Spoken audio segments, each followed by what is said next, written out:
This is a Samsung Galaxy S23 Ultra, and no, I'm not buying this smartphone. It's not the smartphone's fault, it's me. I find that we're not 100% compatible because I found my perfect match in the S23, yung base unit. Bakit? Dahil pareho kaming petite.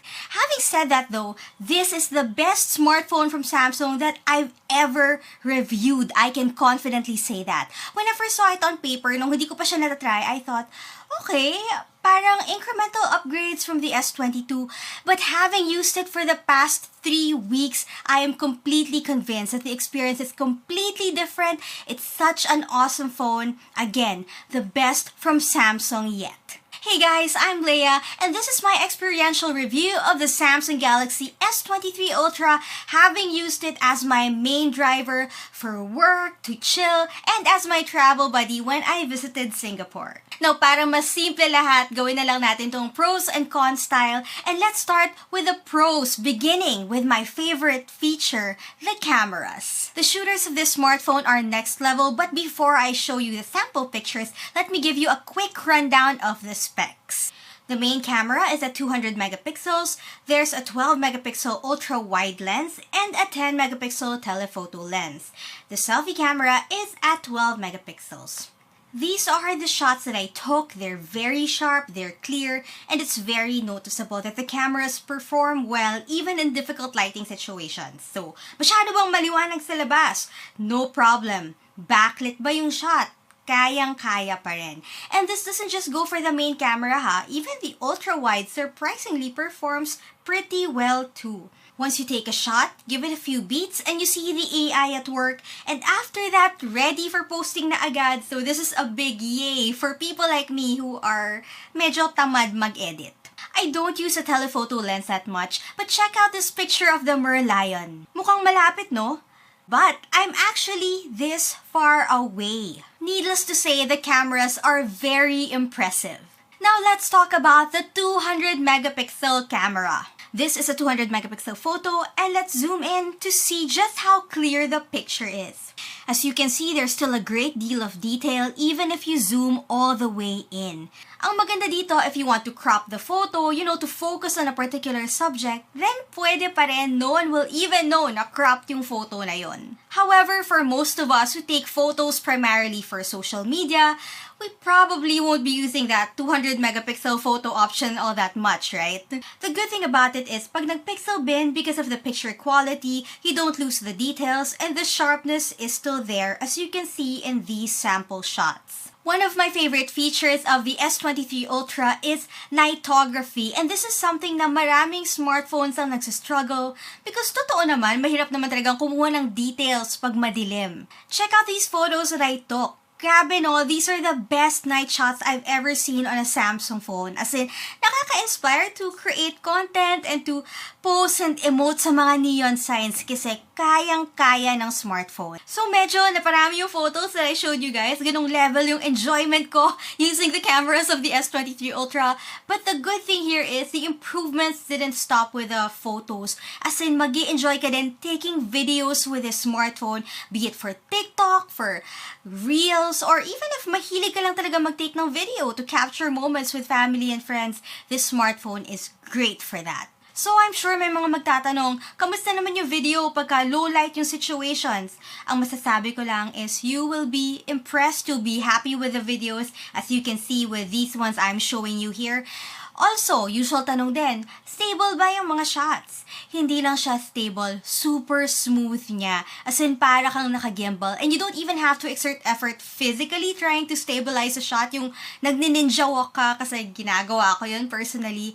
No, the phone will do all the work for you. I also have to say na ang ganda ng pick-up ng mic ha. As in, I'll show you a short video that I filmed during Chinese New Year. So, merong music playing in the background. It's very loud. But somehow, clear pa rin yung sinasabi ko, naiintindihan pa rin. I just turned on the zoom in mic option sa settings and it worked really well. So by now we've established that the cameras of the Samsung Galaxy S23 Ultra are great in terms of taking photos, even during low light situations. Maganda yung nightography niya. And we also know that the rear camera rather, works really well for video. But a lot of us use the front camera for TikTok, for vlogging. So ngayon, let's test it out for that purpose. It's what I'm using now for this video actually, and we're walking around the Marina Bay Sands area.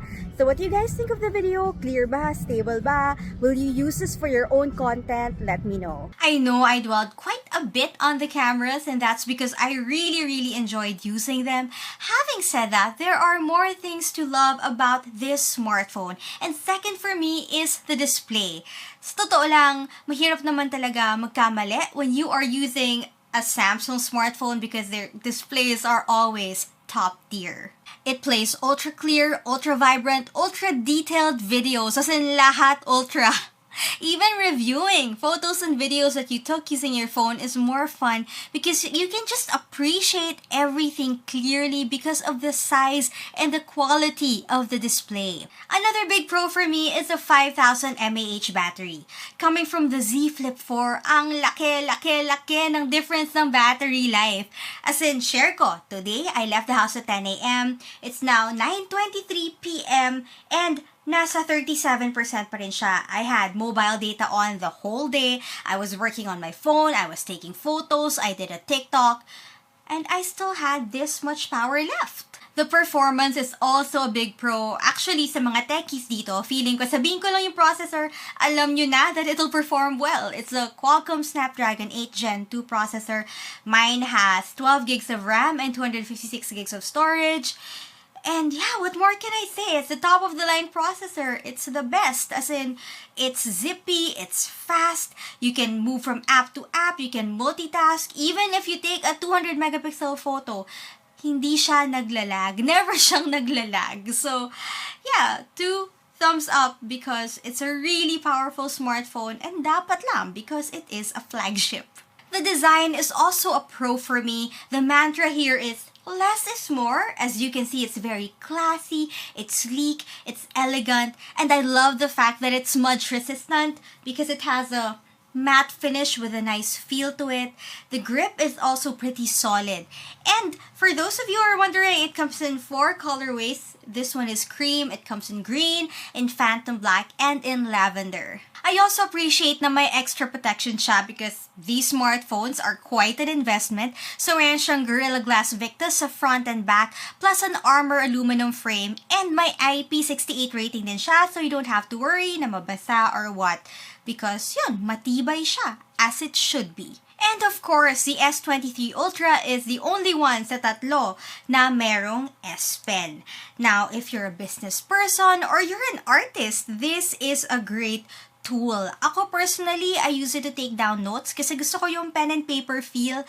Plus, I sign mga contracts for the business, so it keeps me productive while on the go. Now, let's move on to the cons, and it's a big one for me. Literally.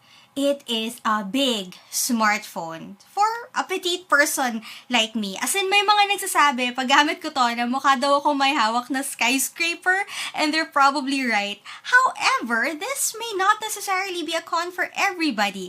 I can imagine those na gusto nilang malaki yung screen to really enjoy this smartphone. Another potential con for some would be the price. The 1TB variant is almost 104,000 pesos. That is a big amount. That is a big investment. Having said that, kung hindi mo naman kailangan ng ganung kalaking storage, kasi medyo malaki pa yun sa mga storage ng ibang laptops, di ba? Then there's also the 256 gigs na version.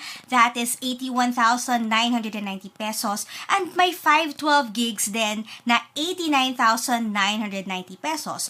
Now, if you really want a smartphone from the S23 series, pero those are still a bit too expensive for you, then meron pa rin namang base unit na S23 and the S23 Plus. Gagawa ni Jamie ng review yon kasi he's been using the Lavender Plus, S23 Plus for a while, and abangan nyo na lang. But Just a hint, both are really amazing smartphones in their own right. So what do you think of the newest top-of-the-line smartphone from Samsung? Sold ba kayo? Let me know in the comments. That's it for this video. If you want to see more photos and videos taken with this smartphone, do check out our TikTok and on Instagram.